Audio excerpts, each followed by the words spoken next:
Hey, what's up? I'm Micah, and in this video I'll be showing you how to download cool fonts to use in Camtasia for Macs.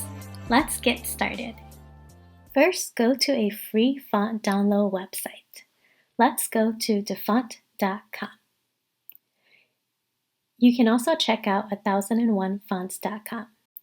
Once you're on the website, look for the font that you want.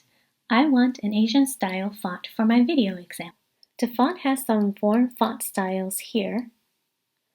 Click Chinese, Japan to check out the options.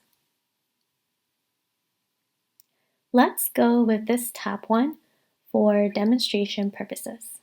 Click Download, and it will download as a zip file right here. Double-click the zip file, and here it is. It automatically unzipped it for me already. Double-click the unzipped font file. Click Install Font. Here it is. Now open up Camtasia. Select the annotation. Double-click the text. Go to Font and look for the font that was just installed. There it is. Click on it to apply the font style to the text. And there you have it. That's how you install cool fonts onto your computer, and then you can use it in Camtasia. Hope you enjoyed this tutorial.